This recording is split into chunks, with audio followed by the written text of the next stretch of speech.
إن صراط المستقيم صراط الذين أنعمت عليهم الخير المغضوب عليهم ولا الضالين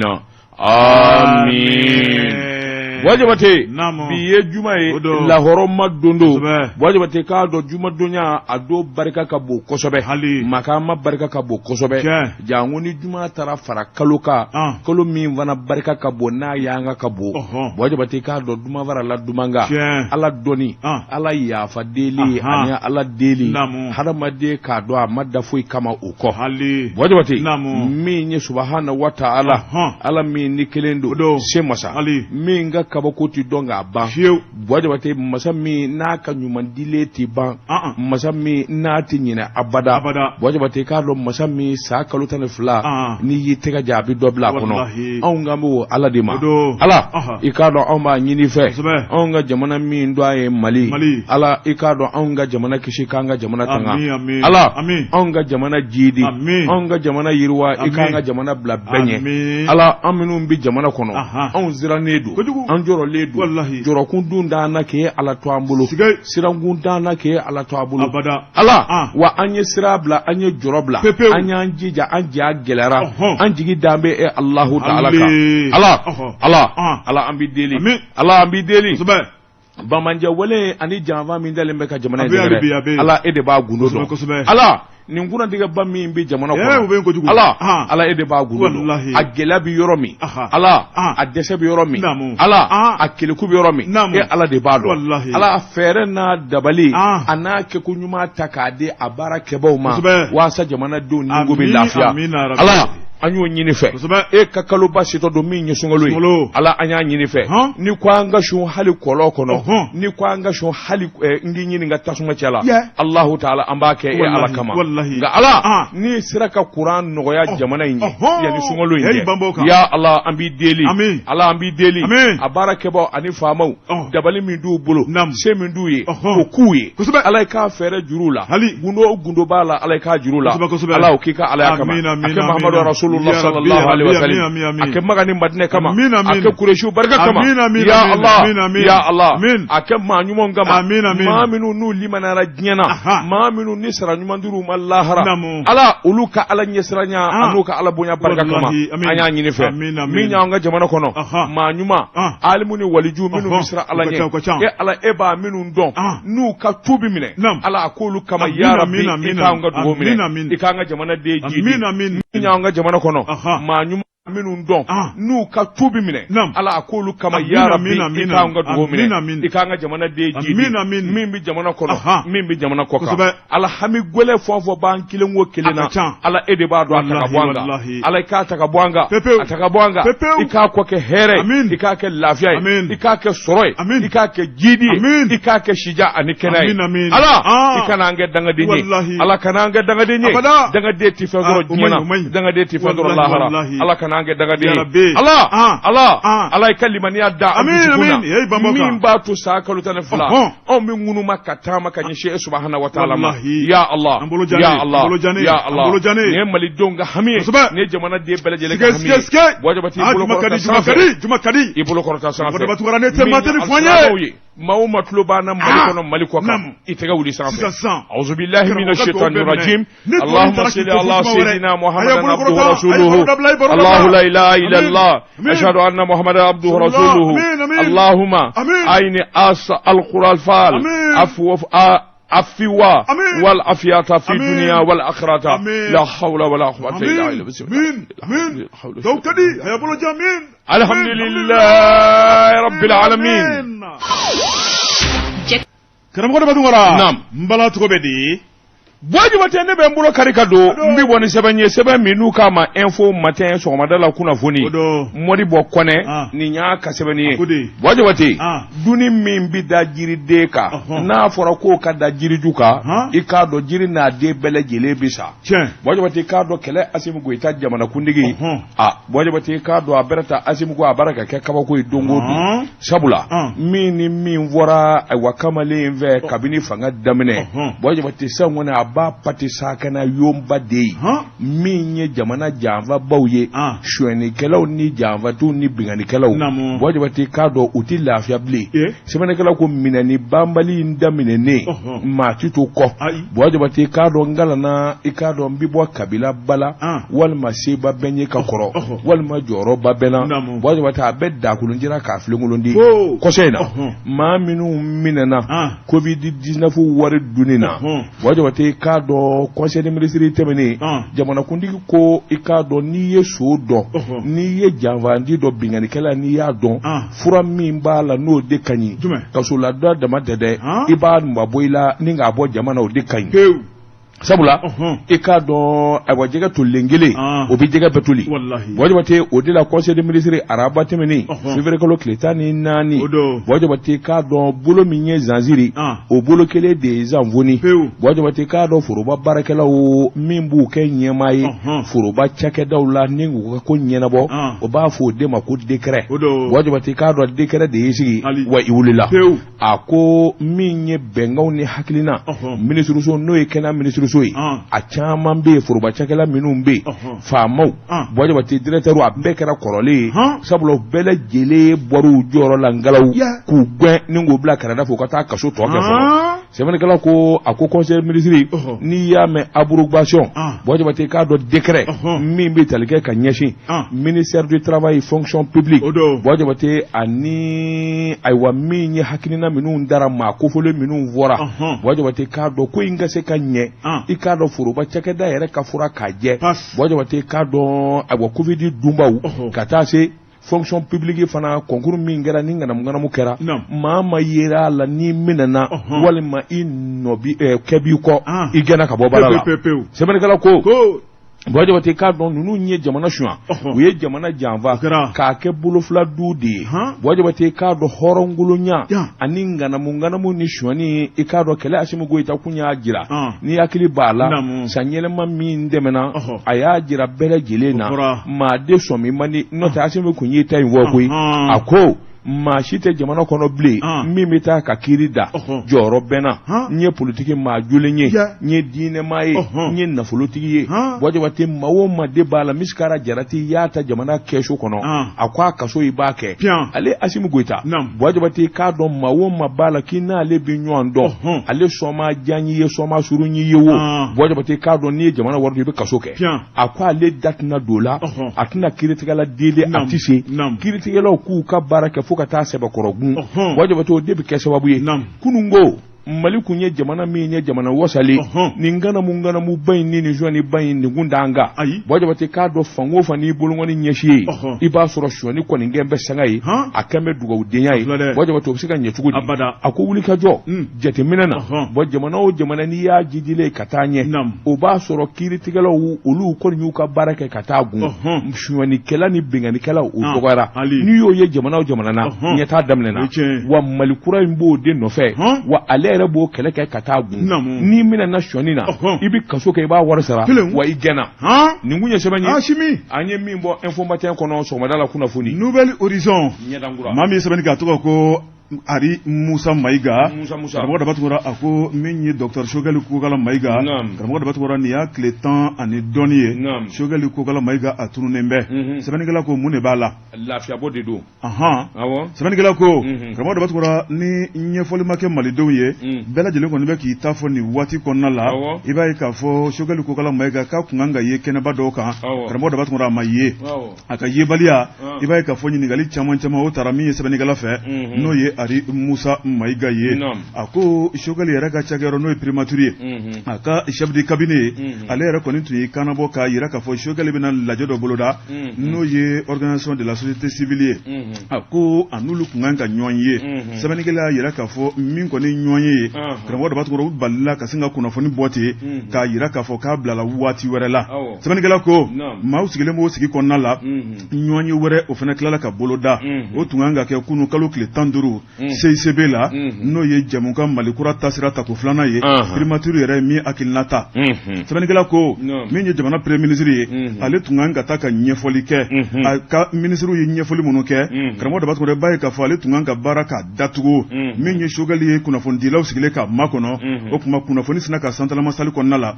min ye jamukan ye k'a bilala don wɛrɛ la kɛrɛnkɛrɛnnen la nin kalo in tile 22 maaw de tora ɲininkali la maa si ma jaabi sɔrɔ sɛbɛnnikɛla ko Choguel kan ka ye nin kɛnɛba fila min ka n'a ma ye karamɔgɔ Dabatuma mun de bɛ ka dogo malidenw na mun de bɛ jamana premier ministre la banako kuma min bɛ ka fɔ ɲuguɲugu na kɛrɛfɛ yalima bana de bɛ Choguel la wa karamɔgɔ Dabatuma walima sɛgɛnna fiɲɛ bɔ de don wa a ko a mɛn o mɛn a tiɲɛna nkalon na dɔn sɛbɛnnikɛla ko a ko min ye Dr Choguel Kokala Mayiga karamɔgɔ Dabatuma ni a b'a yɛrɛ bolo tile fila ka kɛ k'i ma ye jabaranin na k'a ka gɛlɛn Choguel Kokala Mayiga Mali kanu min b'a dusukun na tile fila ka kɛ abada k'a ma maaw bisimila o ka gɛlɛn ni ka tile 10 ni kɔ kɛ Choguel tɛ bɔ a tɛ maa bisimila a kibaruya tɛ di karamɔgɔ Dabatuma ko dɔ bɛ min dogolen bɛ malidenw na kunnafoni filanin ye an ye min bɔ Nouvelle Horizon kɔnɔ u ka bi sɛbɛnnin don Choguel Kokala Mayiga nɛgɛ tɛ jiri tɛ kulu yɛrɛ tɛ hadamaden don Jabate k'a dɔ farigan buna hadamaden bɛɛ lajɛlen n'a ka kan n'o nana ne k'o kuma dɔrɔn n'o bɔrɔ kun ye jumɛn ye pourquoi le problème bɛɛ bɛ bana tu es premier ministre, tu es premier ministre, tu es commerçant, tu es à toi un menuisier de ce côté-là. Iti bana. Bébé bana. Au kuma kun. Joli bébé bana. Alors, il n'y a pas de problème. Aka lafia bon na lafia pour moi akana. Hali. Wajibate ne bɛ n bolo kari ka don bi bɔ ni sɛbɛn ye sɛbɛn min n'u k'a ma l'inspecteur kisɛ kelen fili sɛbɛn ni kɛba a tɔgɔ de ko Umaru Baru kolondigi fulakɛ misinda wɛrɛnda Wajibate i k'a dɔn a ko jamana wari dunnaw u ni bɔnɛ Wajibate k'a dɔn i mana wari dun ka laban k'i bɛ t'i melenge Ala la walima i bɛ taa dugawu ni barika ɲini nkalon b'i da Wajibate k'a dɔn Ala tɛ maa si kelen da ye sɛbɛnnikɛla ko a ko a dogolen tɛ Wajibate k'a dɔn Bamaju ni nganamu u kɛmɛ ka fa bɛ kɛ senɔ ye sarakati jugu moru i k'a dɔn somaw bolisɔnnaw Wajibate k'a dɔn minɛnen don nzɔma dɔn minɛnen bɛ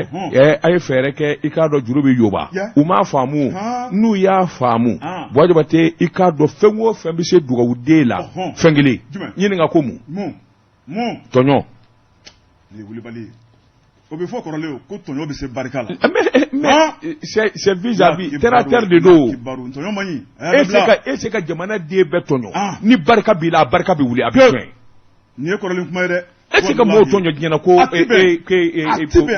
bɛ minɛ ko ka kuranɛ jigin a tɛ bɛn dimanche tɛmɛnen Wajibate an kɔrɔ sɛbɛnnikɛla ko kulukɔrɔkaw fɛ yen u ka den dɔ bɛ Wajibate k'a dɔn banaba don Wajibate k'a dɔn sebaba ye a ye jamana in i k'a dɔn a ɲɛmaaya kɛ Wajibate k'a dɔn sɛbɛnnikɛla ko a n'a kɛ a sigilen kun bɛ commune 1 na Bamakɔ yan nin du belebele in Wajibate nin dakabana so in a n'a k'i ɲɛnabi Larabu jamana so dɔ kɔnɔ a k'i k'a dɔn t'an bɛ kuranɛtigiw fara ɲɔgɔn kan Wajibate k'u ka yaasi kala ni yaasi kalanna ngo min b'a dala Wajibate n'a bi kaso la yaasi kalanko 41 Wajibate i k'a dɔn ayiwa ni maa kelen maa cɛ 10 u bɛ k'a kalanga la siɲɛ 41 Wajibate ko n'o kɛra gɛlɛya min b'a dala a bɛ kaso la Wajibate k'a bɛ bila hali tapi min dalen don a don Wajibate yaasini kalalaw ye tapi kurakura don a tapi wari damana f'i ye i ja bɛ tigɛ sɛbɛnnikɛla ko nin kun a ko ka Ala deli Wajibate Ala bi deli tiɲɛ kan Wajibate ka sababu kɛ mun ye u denkɛ a n'u fa Wajibate k'a dɔn ka taa se maa min bɛ ɲuman k'u ye o bi kasoboba de kɔnɔ sabula a minɛna Wajibate k'a dɔn edemu i k'a dɔn ka taa douane na ani trésor public a minɛna o nafolo kasabi nganamu na hali n'a ye kuranɛ Ala asafula ka yafa ɲini Ala fɛ hali n'u ye kuranɛ fara ka t'o da disi kan k'o k'a ka birifini Wajibate k'a dɔn dugawu tɛ minɛ wallahi a tɛ minɛ sɛbɛnnikɛla ko a ko nin nganamu ko in de bɛ jamana kɔnɔ Wajibate k'a dɔn minnu kɔni ye yaasini kalanbaw ye a don olu na surafana dumandu sabula misi ni fa Wajibate k'a dɔn woro na d'u ma tamaro na d'u ma wari yɛrɛ na d'u ma Wajibate olu da y'u ka yaasini kalani olu b'o kala k'u ka duloki kɔ bugɔ ka taa ninnu kɔni sigilen maa min ye jamana pɔtɔ ka jamana fa aw ko ko Ala ka hinɛ o kelen na jamana den bɛɛ lajɛlen bɛ kasi la Mali filɛ dibe la kalo joli joli maa joli dahirimɛ tiɲɛnen don maa joli sara dɔgɔtɔrɔso la ala bɛ se ka hinɛ o na cogo di ka mais non mais c'est du n'importe quoi c'est du n'importe quoi n'a sɔrɔ Yasini kalana o ka tile jara olu kɔni Yasini minɛna olu de ye n'o tɛ min bɛ kaso la o kɔni tɛ Yasini b'o tɔ de danga walahi Yasini b'a tɔ danga non u ma kaso kɛ si dɔn maa tɛ ala sɔsɔ o i tɛ ala sɔsɔ ko non o tɛ kɛ o Yasini min kala n'a ye o de bɛ kɛ sababu ye k'a tɔ danga k'a nɛgɛsi walahi bilahi hala ka ko in to ten sɛbɛnnikɛla ko Wajabate a ko Mali nin de don dɛ Wajabate hali i k'a dɔn maa min mana kɛ dangaden min ye kojugu ni awa balawu k'o kɛ bangebaa fila la n'olu sara u b'a fɔ ko ayi n'i ye nin sara kati in bɔ ka nin ko in kɛ n'i taara yafa deli k'o bɛ yafa ne ko maa min salen don a ka ca san caman ye o bɛ se ka yafa e ma cogo di hakili jumɛn b'o la k'o bɛ yafa e ma hali ni maa min ma kalan o hali ni maa min ma kuranɛ kalan ne ko o bɛ se ka kɛ cogo di Mali filɛ dɛ maa min ɲɛnama a ma yafa ma o salen kɔ moriw k'e nɛgɛ dabalitigiw k'e nɛgɛ n'i ye nin kɛ ka nin misi in faa ka nin bagan in faa yafa bɛ kɛ o bɛ kɛ cogo jumɛn na nin tɛ kunfiya da yan et voilà une des raisons Haidara ni mɔɔw tɛ bɛn min na nin dɔ b'a la dɛ c'est des trucs terre à terre so namaratɔ jadɔ non ni ngi ma jadɔ il faut que tu comprennes cybercriminalité ayi ngono kanangiri cybercriminalité u k'a faamu anw fɛ Segu jadɔ ye binganikɛla de je précise n'i y'a fɔ maa ma ko jadɔ yangaw tɛ jadɔ kɔrɔ la a bɛ k'u ɲɛna ko kakala de don tɛ dɛ jadɔ ye bingan Segukaw fɛ yen jadɔ ye binganikɛla de jamana in yɔrɔ min bi ŋanamu sɛlɛku mɛlɛku ngabakura ka di badeni a ma ɲi dɛ o tuma n ka kuma in fɔ ka kamalenin in tɔgɔ de cybercriminalité hali ni Segu ka denda ni Segukaw bɛ baro kɛ a b'a dɔn ko min don Wajabate nin ŋanamu ko ninnu tɛ se ka taa ɲɛ sɛbɛnnikɛla ko i k'a dɔn kuranɛ kala Wajabate hali n'u ye kuranɛ fara ka taa da kamalen ka kaso kɔnɔ a ka danga barika de bɛ bonya sabula a ye mɔɔw tɔɲɔ nin kun ye sɛbɛn ye an ye min bɔ inspecteur kɔnɔ kisɛ kelen fili Jɛka pub k'a ka feerefɛnw lakodɔn nɛgɛ kanɲɛ 12 sera Bamako k'a fɔ jiginɛw ka bonyamasegi bɛ aw ye Jɛka pub Wajabate mbala cogo bɛ di jona ne bɛ tigɛ don le républicain Wurudugu Jekwa ni Foroba Ɲada sɛbɛnnikɛla ye MK Jakite ko fulakɛ misi tan a ko min ye an ka taa Wagadugu daba tungora min ye AES ye i b'a ye k'a fɔ u bɛ fɛ ka misi ka tan biɲɛ mɔni waati la sɛbɛnnikɛla yɛrɛ k'a fɔ labɛn minnu sabatira ni ka tɔn sigi sen kan karamɔgɔ daba tungora k'a ko in bɛ fɛ ka kɛ sɛbɛ ye sɛbɛnnikɛla ko a ko Mali Burkina Faso Niger i b'a ye k'a fɔ anw jɛra ni ka tɔn bolo sigi n'o ye AES ye min ye AES ye karamɔgɔ daba tugura ni ka bama yɛlɛma ni ka kɛ fédération kɔlenba ye ni jamana saba ye ni k'u bɛɛ lajɛlen kɛ kelen ye sɛbɛnnikɛla yɛrɛ k'a fɔ taru sigi o minɛn de kunna a ko n'i ye Mali lajɛ karamɔgɔ daba tugura min ye délégation ba bɔra Mali kɔnɔna la a nujuru tun bɛ maa min bolo o ye ministre de la décentralisation n'o ye colonel Ablaye Maïga ale kɛrɛfɛ ministre n'o ye Ablaye Diop ye karamɔgɔ daba tugura ale fana tun b'a kɛrɛfɛ ni ka taa Mali ale jɔyɔrɔ fa nin kɛnɛ in kan sɛbɛnnikɛla ko a ko n'i y'a lajɛ min ye AES jamana kuntigiw ye n'o ye général Abdramane Tiani ye Nigerikaw fɛ Ibrahima Traoré Burkinakaw fɛ colonel Assimi Goïta Mali la yan karamɔgɔ daba tugura ninnu bɛnna kura ka ban ni k'u tigi ka baara di a kɛbaaw ma karamɔgɔ daba tugura o ka tɛmɛ ni baara ye sɛbɛnnikɛla ko a ko n'i y'a lajɛ Wagadugukaw fɛ kɛnɛ a min sigira n'o ye tile fila kɛnɛ ye a nujuru tun bɛ maa min bolo o de ye général Kasimu Kulubali ale ye ministre de la défense Burkina Faso a ko n'i y'o kɛrɛfɛla fana lajɛ général Salifu Modi ale ye ministre de la défense Nigerikaw fɛ karamɔgɔ daba tugura ni ka fara Mali délégation belebeleba kan i b'a ye k'a fɔ u y'u sigi ni ka sɛbɛnfuraw lajɛ AES sigira sigi cogo min na AES ka laɲini ye fɛn minnu ye degun min bɛ jamanadenw kan karamɔgɔ daba tugura jamana bɛ se ka lafiya sɔrɔ cogo min na min ye munna an bɔra CEDEAO la karamɔgɔ daba tugura CEDEAO n'an bɔra o la kɔlɔlɔ jumɛn b'a la lafiya bɛ se ka na joona joona cogo min na jamanadenw kan u y'u sigi ni ka nin kumaw de walawalaw ni ɲɔgɔn cɛ sɛbɛnnikɛla ko maa minnu sigi hakili juru caninenw dɔn k'u bɛ ko dɔn k'u bɛ se ko la karamɔgɔ dɔ b'a to i b'a ye k'a fɔ u y'a yira k'a fɔ ko ni jamana saba denw k'u hakili sigi o tuma min y'an ka bɔli CEDEAO kɔnɔna la k'olu y'a kɛ ka da kun de kama ko tɔɔrɔ ti y'a kɔfɛ sɛbɛnnikɛla ko a ko min ye fédération karamɔgɔ dɔ b'a to u y'o numun dɔn u y'a yira k'a fɔ fédération ye n'ale hakilinaw ye ɲɔgɔn sɔrɔ ni k'o fana sigi sen kan ni k'o sɛbɛnw bɛɛ lajɛlen dilan ka ban a ko an bɛ fɛn fɛn ɲini an b'a bɛɛ lajɛlen sɔrɔ an ka hakilina la a ko min ye fédération ye i b'a ye k'a fɔ taabolo ni kungilenna mun b'o la karamɔgɔ dɔ b'a to o de ye ni jamana saba in bɛɛ lajɛlen k'u kolosa ɲɔgɔn na a ko n'i y'a lajɛ k'a bɛ se ka kɛ ko ye min ye ni jamana saba cɛba fɛn fɛn tun bɛ kɛnɛ kan bɛɛ y'a ka kanubagaya yira bɛɛ y'a ka nisɔndiya yira a ka jamanadenw tɔgɔ la u ko dɔɔni o tɛ tɔto foyi la o tuma sigi ka fɔ o de ye damu ye o tuma ko n'an tora ɲɔgɔn fɛ hali bi a dɔ bɛ dɔ la ni janfabaw ma don ani ɲɔgɔn cɛ k'an ka ɲini fɛn bɛ kɛ sɔrɔ fɛn ye kunnafoni fila nin ye an ye min bɔ le républicain kɔnɔ u ka bi sɛbɛnni don Bɔjibate ni dugutigi ko k'a b'a dogo a ka dugu kɔnɔ dunan t'a ye Bɔjibate n bi bɔ ni sɛbɛn ye sɛbɛn min n'u k'a ma aujourd'hui boloko siɲɛ 399 ani 9 min ye Fasiri Hayidara ye i k'a dɔn Alhaji Abe Hayidara n y'a ka sɛbɛnni ye Bɔjibate n'i ma ɲɛ ko kɛli kɔ a kɛ joona yanni ayiwa i k'a dɔn maa wɛrɛ da ka don a la min ye baara ye min ni min bɛ se ani kologɛlɛya de bɛ kɛ sababu ye Bɔjibate k'a dɔn tɔgɔdiya o ka sɔrɔ sɛbɛnnikɛla ko min ye douaniers ye a directeur général min ye Simbo ye a ka wuli ka jɔn di cɛsiri dɔ ka fara ko ka don o don fanga ani ɲɛtaa kan fo k'a sɔrɔ i ka cɛw ni musow de sɔrɔ k'a daminɛ fo Kayi ka taa gosi fo Kidal munumunu saalo ka se ka kɛ nafolo ka don jamana wagande kɔnɔ sabula jamana a jigi da bɛ douaniers de kan san dɛmɛnenw na i k'a dɔn Simbo a n'a jɛɲɔgɔnw u ye baara kologiri minnu kɛ Bɔjibate ɲinanda a b'a fɛ ka tɛmɛ o kan o de la a bolomadalen bɛ jɔnni kan douaniers denw a ko direction générale ani structure centrale minnu bɛ maga kɛra olu la ka yɛlɛma kɛ Bɔjibate k'a dɔn o de kɔfɛ sa min ye cɛkuraw ye ani maa wɛrɛw olu ka wele ka taa fara i k'a dɔn yɔrɔ kuraw la ani ɲɛmaa bɛ yen o de la inspecteur général Amadu Konate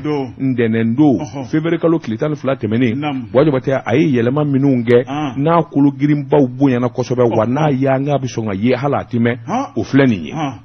a ko a ye jateminɛ kɛ Bɔjibate min ni min ka kan yɔrɔ minnu ni yɔrɔ minnu ka kan i y'a dɔn direction du renseignement lutte contre la fraude Bɔjibate k'a dɔn o ɲɛmaa de ye colonel major min ye Amadu Sanɔgɔ kumabali Sanɔgɔ min n'a ti kuma Bɔjibate i k'a dɔn wulikajɔ ni cɛsiri a n'a bɛ se baara min na o de kɛra sababu ye a ka bila o yɔrɔ la Bɔjibate nka tila ka yɔrɔ kolo girinya a ye maa 40 n'o ye élément kuraw ye k'o walakata o ka yɔrɔ la a k'i wasa la u ka ka taa yɔrɔ min ni yɔrɔ min k'o kɛ o bɔlen bureau des exonérations des Maliens de l'extérieur o ɲɛma o ye colonel Ablaye Ongoiba Bɔjibate k'a dɔn maakura 5 n'o ye agents ye olu walankatara ka taa do fana ma a k'u bila yɔrɔw la yɔrɔ minnu n'a mago b'u la bureau de contrôle transit Bɔjibate o y'a ka dayɛlɛ min ye maa 8 ye maa 8 i k'a dɔn douanier maa 8 kura olu bilala u ka bolo kan Bɔjibate min ye ayiwa BPP n'o ye bureau des produits pétroliers i y'a dɔn mankan b'o yɔrɔ in na kosɛbɛ jateminɛ nana kɛ ni ka colonel Sira Male k'ale ta ka bila ye ka da ka hakili duma n'a ka baara ɲɛdɔn kan Bɔjibate sɛbɛnnikɛla ko min ye a ka yɔrɔ ye u nana barika maa 19 i k'a dɔn élément kuraw k'o d'a ma a k'olu cɛrincɛri a ka yɔrɔ la waasa baara in ka kɛ a wa baara nafama ye min ye BRE bureau des régimes économiques Bɔjibate k'a dɔn min bɛ yen n'o ye ɲɛmaa ye colonel Saka Tanu Bɔjibate k'a dɔn maa 17 douanier denw o nana ta ka d'a ma a bɛɛ ye kɛlɛkɛcɛ ye olu ka tila k'a dɛmɛ a ka baara la ka yɔrɔ korogirinya n'o bɔra yen bureau d'envergure nationale yɔrɔ min n'an k'a ma ko guichet unique mobiliw ka kibaruya bɛ ɲɛnabɔ ye Bɔjibate k'a dɔn yen yɔrɔ la maakura 13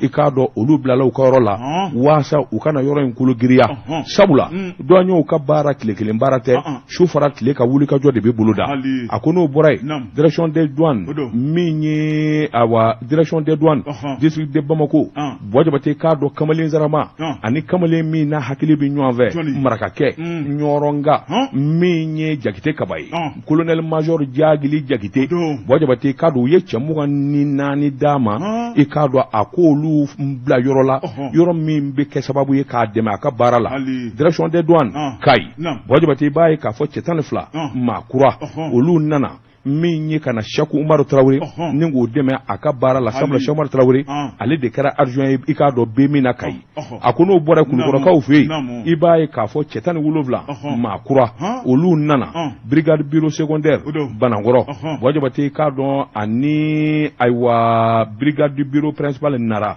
contrôleur Ibrahima Kuyate Bɔjabate k'a dɔn ale kɛra o ɲɛmaa ye direction des douanes Sikaso ɲinɛma kɛ yen kɔ colonel Ater Ag Bazet Bɔjabate k'a dɔn cɛ 11 dir'a ma Bɔjabate k'a dɔn a k'u fara a kan n'o bɔra yen min ye Segukaw fɛ yen colonel Seydou Traoré de bɛ yen cɛ 10 douanier den maakura o dir'a ma Moti Tumutu i k'a dɔn Kita Kucala Ɲɔrɔn du Sahel Bɔjabate nin yɔrɔ in fɛn o fɛn filɛ maakuraw nana ka taa bila fo maa tan bonyanko Bɔjabate wulikajɔ ka boloda waasa hali bi n'a ka bi u bi fɛɛrɛ ni dabali min nɔfɛ u ka se ka jidi a ko colonel Abeta Ag Seydou Bɔjabate k'a dɔn cɛ 10 dir'o ma min bɛ se ka to wulikajɔ bɛ boloda bɛ min ye ayiwa selenge ye contrôleur min ye Amboyi Bari ani inspecteur Samba Nuhum Dambele Bɔjabate b'a ye k'a fɔ dɔw olu ma sabula olu de kɛra ɲɛma ye ani ɲɛma danga bureau secondaire Manakɔrɔ ani poste de surveillance min bɛ Kɔlɔnjɛba Bɔjabate k'a dɔn olu dira min ye contrôleur Ablaye Watarama a ko n'o y'i bɔ yen min ye ayiwa ni yɔrɔba minnu fɔra i y'a dɔn général Amadu Konatɛ a yɛrɛ tɛ sɔn a su fɛ Bɔjabate nin kelen o kelen ka baara a yɛrɛ ɲɛ b'a bɛɛ lajɛlen la fo ka taa dugu jɛ n'a ye dɔɔnin kɛ baara la a bɛ dɔɔnin kɛ wurudi la Bɔjabate n'a ye dɔɔnin kɛ baara la a bɛ dɔɔnin kɛ wurudi la fo ka taa dugu jɛ nin mun ye sɛbɛn ye an ye min zalo ka bɔ aujourd'hui kɔnɔ a ka bi bɔli la l'indépendant sɛbɛnnikɛla o ye la rédaction ye karamɔgɔ daba tugura min ye ministre de l'entrepreneuriat national karamɔgɔ daba tugura b'a ye k'a fɔ ale ye wulikajɔ kɛ ni ka sin ka taa cun kan kɛ bala ka wuli cun kan ka t'o kɛ min ye ANP maaw fɛ sɛbɛnnikɛla ko sɛbɛnnikɛla yira k'a fɔ i b'a ye k'a fɔ madame le ministre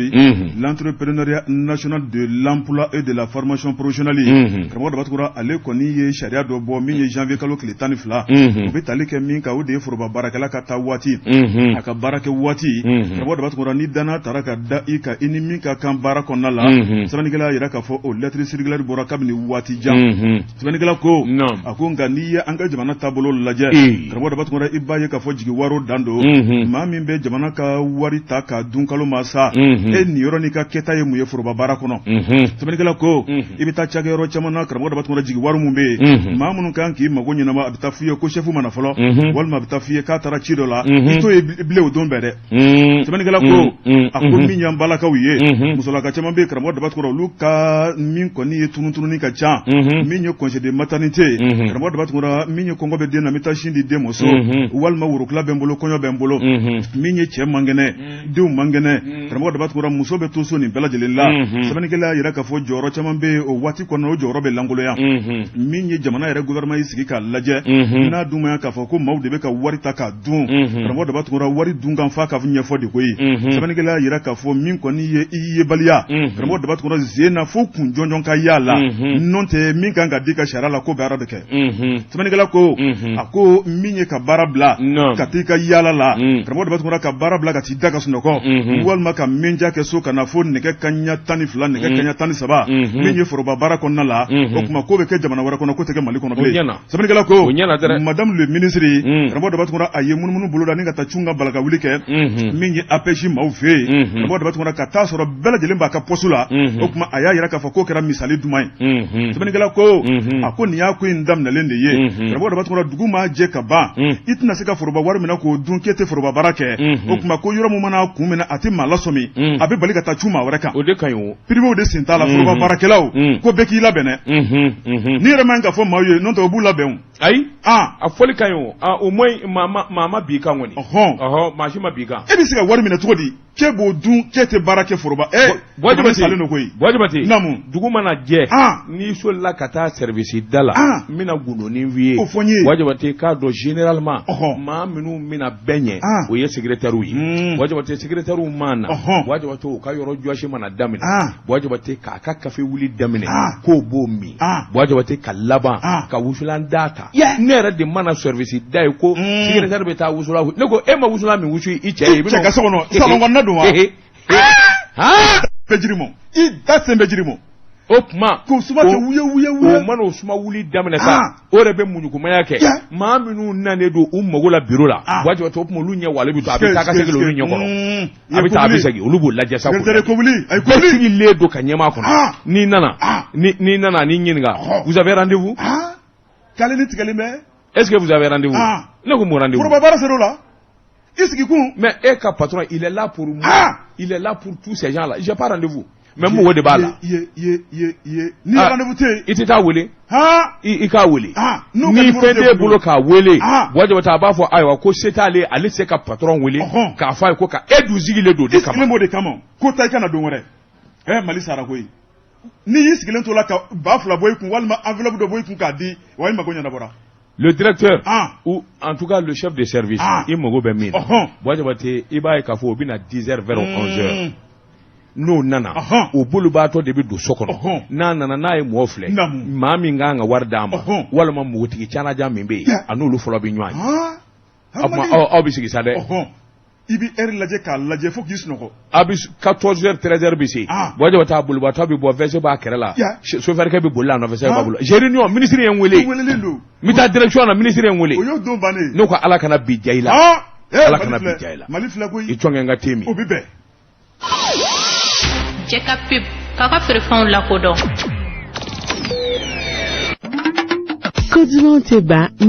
karamɔgɔ de bɛ tukura ne bɛ tigɛ don le soir de Bamako wula sɛbɛnnikɛla ye min ye Yusufu Konate Sebo karamɔgɔ de bɛ tukura ko an ka taa Keɲeba marabolo la min ye Tapakoto ye sɛbɛnnikɛla ko min ye Mindor de Tapakoto karamɔgɔ de bɛ tukura i b'a ye k'a fɔ ni colonel Asimi Goyita ma wuli k'a jɔ min ye kulekan kɔni o bɔlen bɛ yen koyi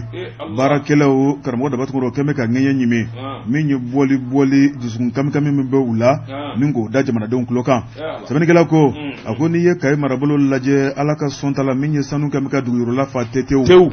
ko o sanu karamɔgɔ de bɛ tukura o tɛ ka mago ɲɛ malidenw ye bilen min ye dunanw de bɛ na ni ka n'o salo ka taa n'o ye k'anw ta kɛ bololasɔn walima dusukasi sɛbɛnnikɛla ko n'i ye min dɔri in lajɛ karamɔgɔ de bɛ tukura min kɔni a bɛ jɛrɛjakulu min bolo bi o de ye Segala Mininko coopération ye i b'a ye k'a fɔ 100 sara la olu jɔyɔrɔ ye 80 ye min ye faso Mali ye gouvernement ale ta ye 20 ye a ko n'i y'a lajɛ i b'a ye k'a fɔ kɔ mɔna ka min kan jɛgɛ matilo kan sabu min ye baarakɛlaw ye u kan ka bila u ka bonya ni karama kɔnɔ k'a daminɛ 2022 kana bila bi la i b'a ye k'a fɔ min ye kulekan kɔni o sɛbɛkɔrɔ bɔlen bɛ sɛbɛnnikɛla ko min ye baara sariya an ka jamana in kɔnɔ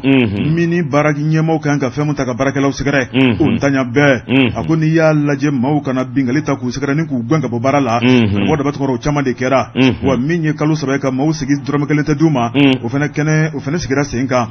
a ko baarakɛlaw nana jateminɛ n'olu kɔni tora mankunna ni k'u ban ka kuma a dɔ bɛ dɔ la dusukasi bɛ dɔ sigilen fa mɔgɔ daba tɔgɔ bɔra ni ka kuma ni ka ɲɛfɔli kɛ min ye musow ni denw bɛɛ lajɛlen sen donna kɛlɛ la sɛbɛnnikɛla ko a ko n'i y'u ka kuma lasela lajɛ o y'a yira k'a fɔ ni sɛgɛn tɛ fila ni tɔɔrɔ tɛ fila ye bi karamɔgɔ daba tɔgɔ olu mini baarakɛlaw ye Tabakoto olu sɛgɛnnen bɛ bi a ko min kan ka d'u ma a tɛ d'u ma waati n'u ye kalo 2 sara kɛ kalo 1 de bɛ d'u ma o kuma 1 dɔ o bɛ bila kɔfɛla la